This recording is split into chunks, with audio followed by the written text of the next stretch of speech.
Pedro Moro é nosso convidado de hoje para nos falar sobre a vivência do espírito no mundo material. Veremos também a mensagem intitulada Senha.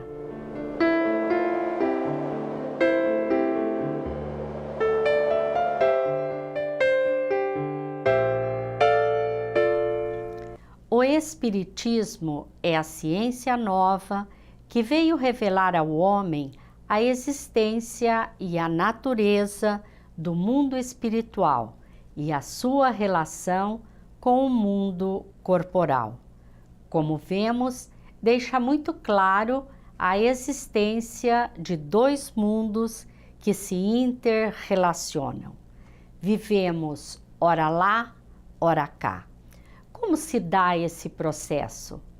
É sobre estas duas dimensões que vamos conversar hoje com Pedro Moro, logo após vermos a mensagem do Momento Espírita.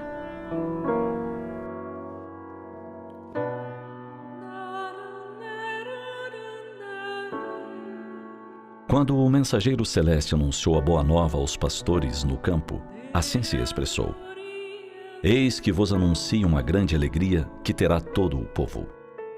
Nasceu na cidade de Davi o Salvador, que é o Cristo Senhor. E ante o assombro dos ouvintes, que com certeza deveriam estar assim indagar, onde exatamente estaria o menino, como o reconheceriam, arrematou: E eis o que vos servirá de sinal. Encontrareis um menino envolto em panos e deitado numa manjedoura. Os magos, por sua vez, viram surgir a estrela e a seguiram, até adentrarem a cidade. E como assinala o evangelista Mateus, entrando na casa, encontraram o menino com Maria, sua mãe, e prostrando-se, o adoraram. Nos tempos primeiros, os seguidores de Jesus se identificavam uns aos outros, desenhando no chão, na pedra, a figura de um peixe. Mais tarde, o símbolo da cruz passou a identificar os seguidores do Cristo. Eles a portavam ao pescoço, à cintura, ou entre seus pertences. Quando o grande Gamaliel, rabino de Israel, foi visitado por Saulo de Tarso após a sua radiosa visão do Cristo na estrada de Damasco, lhe entregou o original dos escritos de Mateus. A preciosidade lhe fora presenteada pelo apóstolo Pedro quando visitara a Casa do Caminho em Jerusalém. Acreditava Gamaliel que esses originais seriam o passaporte para a entrada de Saulo na Casa do Caminho no futuro. Ou seja, ao vê-los, Pedro reconheceria que Gamaliel acreditava na conversão de Saulo às fileiras de Jesus.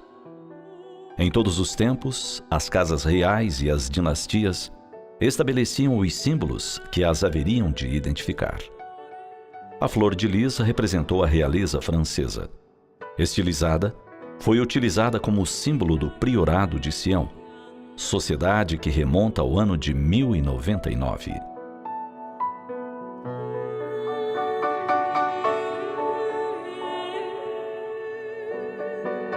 Quando o Mestre Jesus profere suas exortações aos apóstolos, assim se expressa: Dou-vos um novo mandamento, que vos ameis uns aos outros, e que assim como eu vos amei, vos ameis também uns aos outros.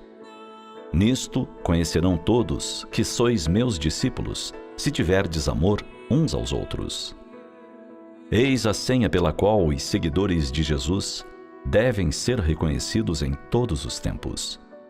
Nem pela empáfia, nem pelo orgulho, nem pelo se expressar de forma extraordinária, nem por dominar de memória todos os textos da Boa Nova. Somente pelo amor. E como diz o Espírito Lázaro em O Evangelho segundo o Espiritismo, quando Jesus pronunciou a divina palavra, amor, os povos sobressaltaram-se e os mártires, ébrios de esperança, desceram ao circo.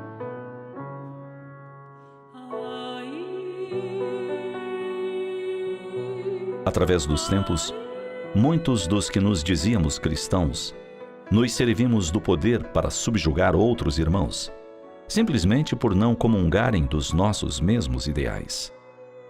É tempo de revermos nossas condutas e de aprofundarmos reflexões sobre o pensamento do Cristo. Os meus discípulos serão conhecidos por muitos se amarem. Seja esse o nosso sinal. Seja essa a nossa senha em todas as circunstâncias. O amor. Tendo Jesus como modelo do amor, exercitemos a nossa capacidade de nos querermos bem.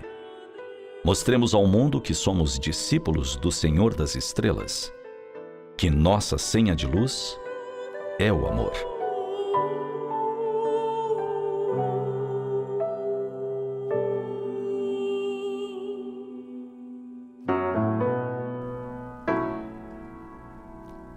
Esta mensagem, com o título Senha, está no CD Momento Espírita, volume 26. Agora vamos conversar com Pedro Moro, palestrante espírita de Maringá. Olá, Pedro, é uma satisfação muito grande receber você no programa hoje. Obrigado, eu que agradeço. Nós nos propusemos hoje a conversar sobre a reencarnação. E a doutrina espírita deixa muito claro a existência de dois mundos, o mundo espiritual e o mundo material. O que você nos fala sobre esses dois mundos? Então, Ivone, eu acho que assim, essa questão foi uma das grandes tomadas que o Kardec fez quando ele codificou a doutrina, porque foi a revelação, né?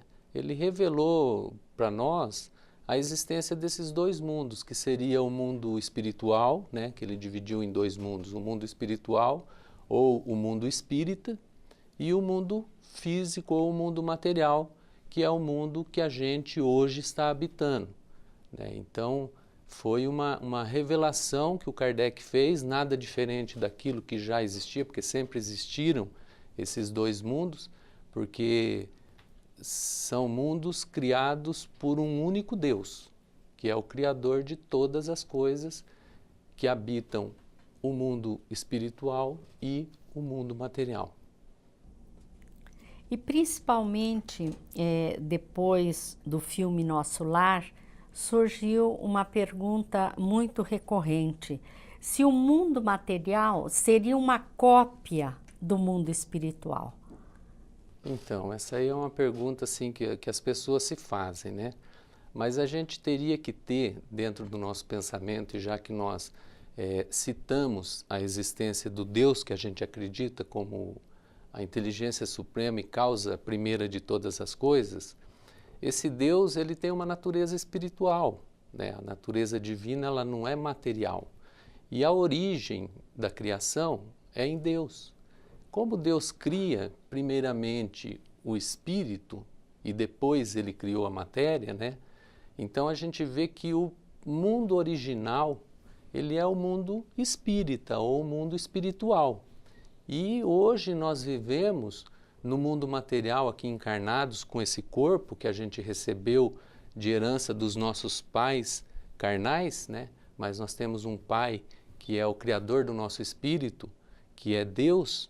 Mas a gente habitando esse mundo hoje, a gente veste essa roupagem e a gente faz com que esse mundo tenha uma determinada forma, que é essa que a gente conhece. Mas não deixa de ser um reflexo do mundo espiritual, um reflexo da existência das coisas no mundo espírita. E que hoje a gente vai, através da encarnação, trazendo esse pensamento e a formação parecida do nosso mundo com o mundo dos espíritos.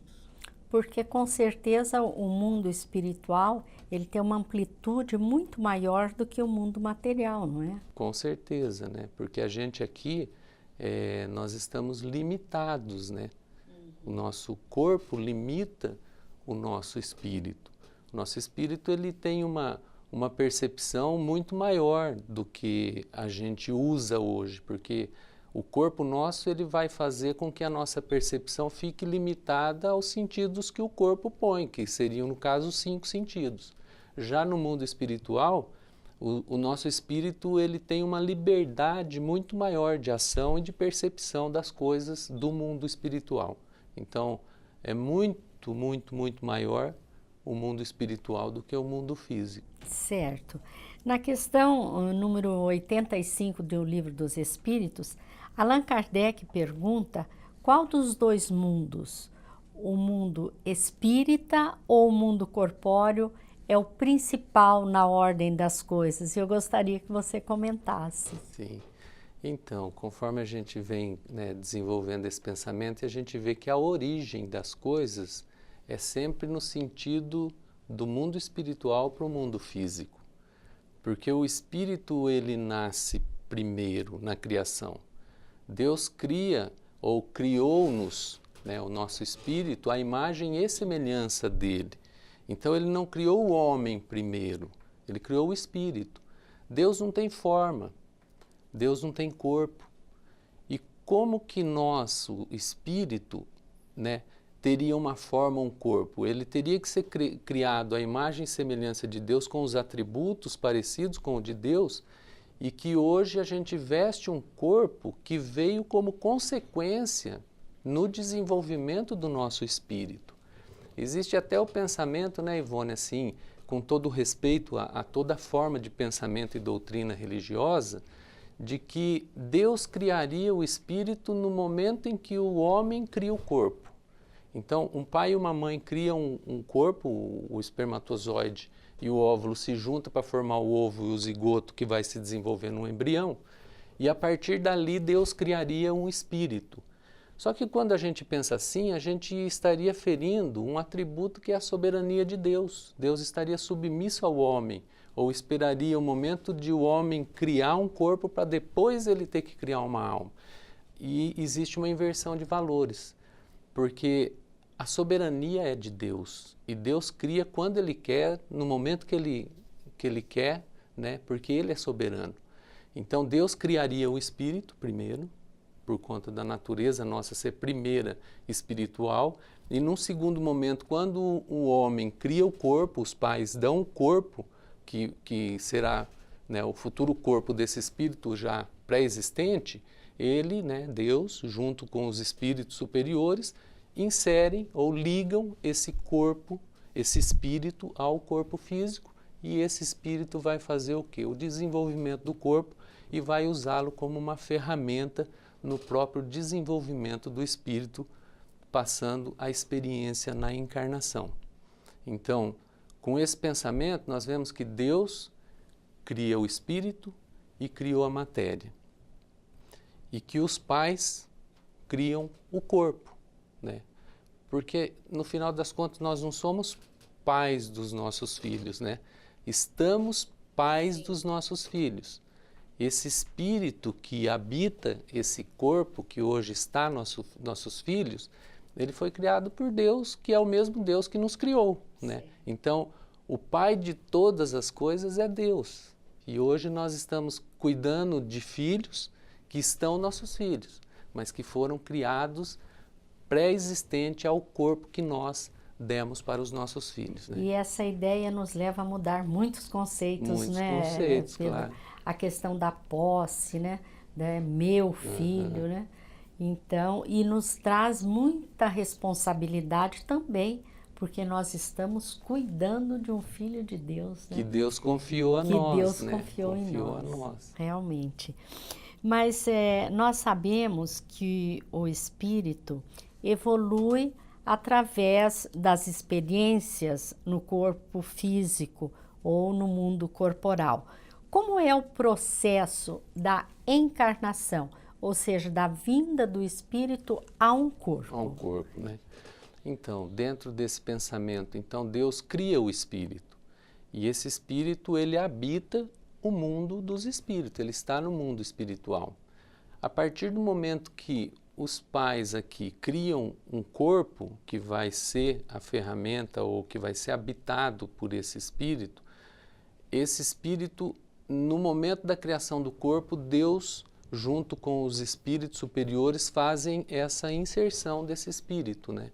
Então, a partir de então, esse espírito passa a habitar o mundo dos encarnados, que é o mundo que a gente habita. Hoje a gente usa o termo encarnado porque nós estamos vestindo uma roupagem de carne, né?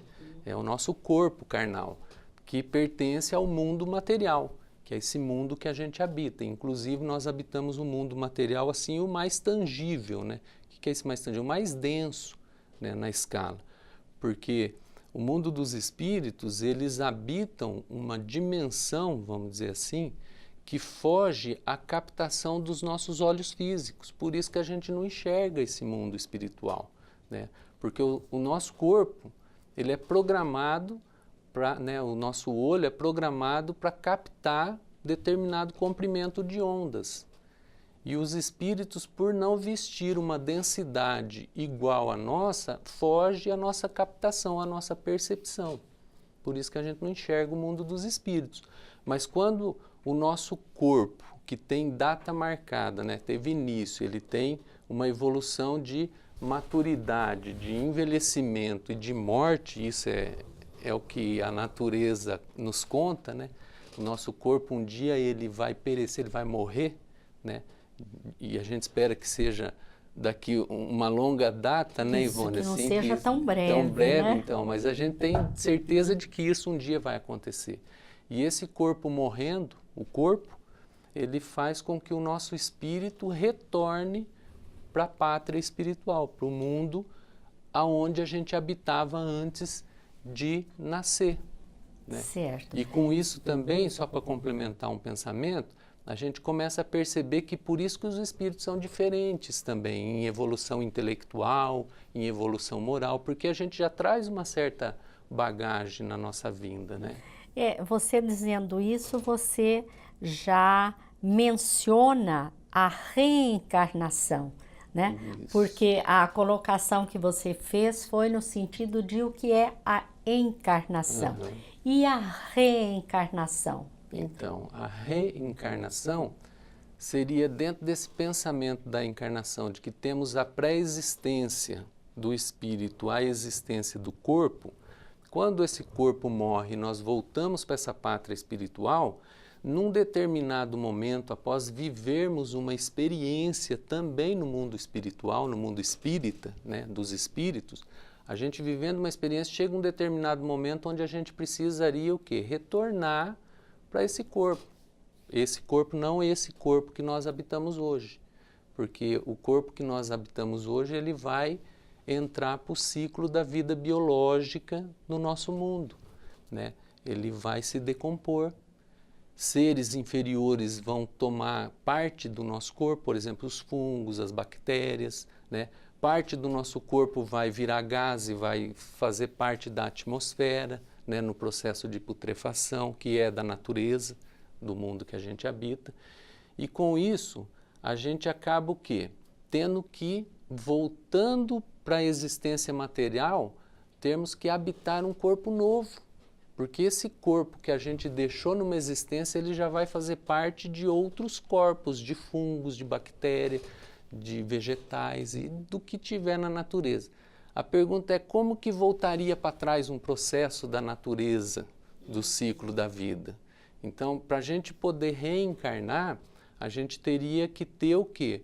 Um corpo formado de novo, né? Esse que seria o pensamento da reencarnação. Qual que seria o intuito disso, né? Seria dar seguimento ao processo de evolução do espírito, que é imortal. O espírito é imortal, né? O nosso corpo morre, mas o nosso espírito, ele vai sofrendo o processo de evolução. Ou seja, vivenciando outras experiências, né? Vivenciando outras experiências, adquirindo novos conhecimentos, e é isso que proporciona a evolução do espírito, a evolução não é? do espírito, né? O crescimento moral, o crescimento intelectual, né? A grandiosidade que a gente tem pela frente aí no nosso desenvolvimento. Certo, você inclusive já se referiu, é isso que faz com que hajam as diferenças individuais, né?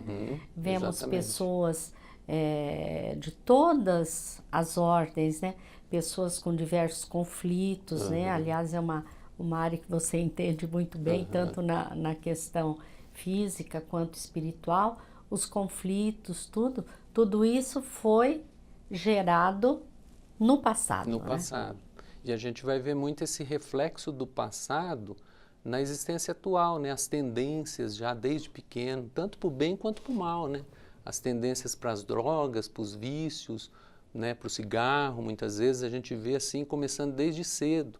E a gente vê também as tendências que são Positivas. as aptidões, né?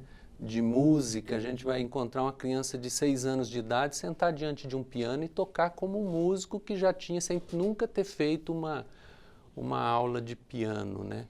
Você poderia nos citar alguma referência encontrada em um Novo Testamento ou dita por Jesus? Por Jesus? Então, quando a gente busca no Novo Testamento, principalmente o diálogo de Jesus com Nicodemos, né?